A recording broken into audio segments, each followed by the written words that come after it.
การเดินทางของข่อยในมื้อนี้อาจจะบ่คือกับทุกเทื่อพอหมู่บ้านที่ข่อยกำลังจะเดินทางเข้าไปนั่นตอนนี้แม่นได้รับผลกระทบจากน้ำท่วมถึงว่าระดับน้ำจะลดลงแล้วก็ตามแต่ถ้าจะเข้าไปหาเฮือนญาติพี่น้องของข่อยที่อยู่ด้านในของหมู่บ้านเฮาต้องยังใช้เรือในการไปมา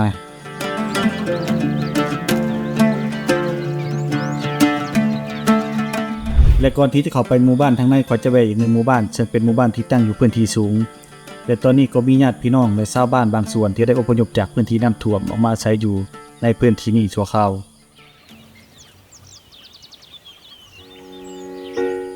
จากเส้นทางหลักเขาต้องเดินทางเข้าไปทางในอีกประมาณ4กิโลเมตรและก่อนจะถึงหมู่บ้านที่ได้รับผลกระทบจากน้ำท่วมเขาต้องผ่านหมู่บ้านแห่งนี้ก่อนหมู่บ้านนี้ตั้งอยู่บนพื้นที่ค่อนข้างสูงและอยู่ห่างจากหมู่บ้านที่ข่อยกำลังจะเข้าไปนั้นประมาณ 1.5 กิโลเมตรมื้อนี้ข้อยก็เลยตั้งใจมาเยี่ยมยามพี่น้องและได้โอ้ลมกับชาวบ้านที่ยกย้ายออกมาจากพื้นที่ที่ถูกน้ำท่วมเพื่อมาอาศัยอยู่สถานที่นี้ชั่วคราวตอนที่ข่อยเข้ามาฮอดหมู่บ้านข่อยก็สังเกตเห็นว่าหลายครอบครัวได้นำเอาเครื่องของบางอย่างออกมาจากพื้นที่ที่ถูกน้ำท่วมแล้วมาอาศัยอยู่กับญาติพี่น้องหรือคนรู้จักในพื้นที่ที่ปลอดภัยถึงว่าจะออกมาจากบ้านตนเองชั่วคราวแต่ทุกคนก็ยังใช้ชีวิตกันอย่างปกติและรอวันระดับน้ำลดลง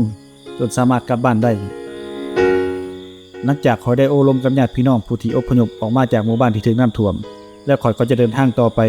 เพราะจุดหมายของข่อยในมื้อนี้คือการเข้าไปหาหมู่บ้านทางในที่ถูกน้ำท่วม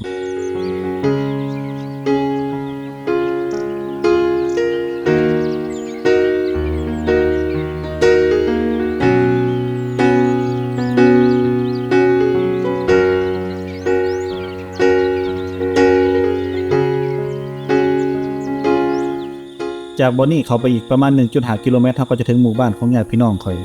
เพียงเฮาเดินทางเข้าไปใกล้สำใดเฮาเห็นห้องห้อยของน้ำท่วมได้หลายขึ้นตอนนี้ระดับน้ำได้ลดลงแล้วในระดับหนึ่งแต่ว่าผลกระทบจากน้ำท่วมก็ยังเห็นได้อย่างชัดเจนทันทีที่ข่อยเข้ามาฮอดหมู่บ้านสิ่งที่มีที่ข่อยสังเกตเห็นก็คือตามสองข้างทางจะมีรถไถนาและเครื่องของชาวบ้านที่เอามาเรียงกันไว้ในพื้นที่สูงเพราะว่าในช่วงที่น้ำขึ้นทุกคนต้องพยายามเอาเครื่องของที่สำคัญออกมาจากเรือนเอาไว้ในจุดที่ปลอดภัยเสียก่อน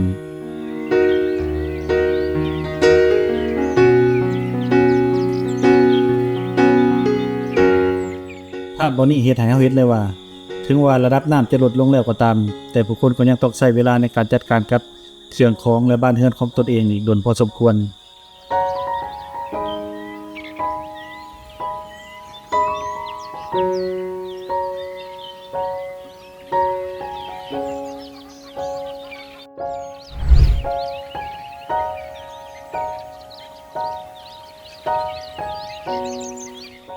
แต่ตอนนี้เฮามาฮอดจุดที่รถบ่สามารถไปต่อได้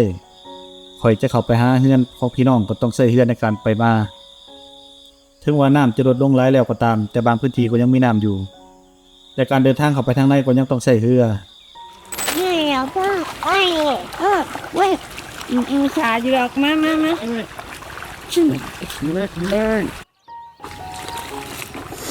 ไปกำลังสิเข้าไปเงินปะอยู่ในน้ำฮักกระลงเนี่ยดูนะเงินไปแกนเซ่หมดเลยจากบ่อนี้เข้าไปหาเฮือนของพี่น้องถือว่าเขาจะขี่เรือเข้าไปบัดนี้ระหว่างทางจะเห็นระดับน้ำที่ลดลงไปแล้วแต่บางพื้นที่ก็ยังมีน้ำขังน้ำท่วมอยู่เป็นบางบ่อน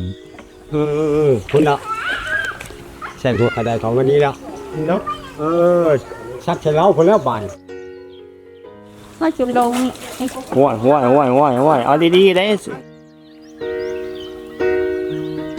ในที่สุดก็กลับมาฮอดเฮือนของพี่น้องของข่อยแล้วเนาะทุกคนเทื่อนี้การเดินทางของข่อยอาจจะใช้เวลาโดนกว่าปกติแต่ต้องเปลี่ยนจากการใช้รถมาเป็นเรือแต่ก็ดีใจที่ได้เข้ามาเยี่ยมยามและเห็นด้วยตนเองว่าสถานที่ตอนนี้เป็นจังไดและสิ่งที่น่ายินดีอีกอย่างหนึ่งก็คือระดับน้ำกำลังค่อยๆลดลงเรื่อยๆและหวังว่าอีกบ่โดนพื้นที่นี้จะกลับมาแห้งและทุกคนจะสามารถกลับมาใช้ชีวิตได้อย่างเป็นปกติอีกเทื่อนึงอย่าผมไม่เข้าคือว่าน้ำตอนนี้แม่นลงแม่คนเนาะ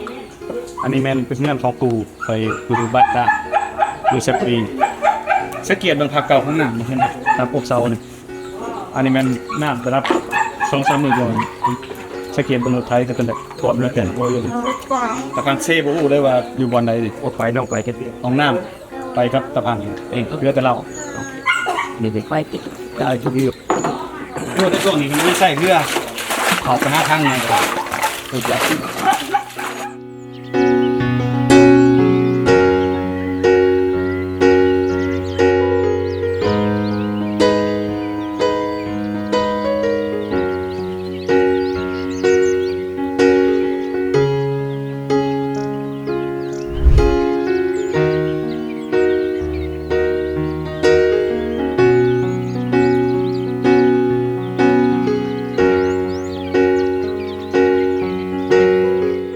การเดินทางของข่อยในเทอนี้เฮ็ดให้ข่อยเห็นอีกมุมหนึ่ง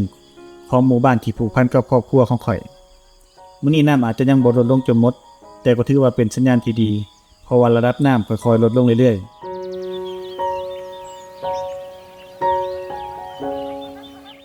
สุดท้ายนี้ข่อยก็ขอเป็นกำลังใจให้กับพี่น้องเบิดทุกคนที่ได้รับผลกระทบจากน้ำท่วมในเทื่อนี้หวังว่าสถานการณ์จะกลับมาเป็นปกติในไวๆและทุกคนจะได้กลับมาใช้ชีวิตอยู่ที่บ้านเรือนของตนเองอีกครั้ง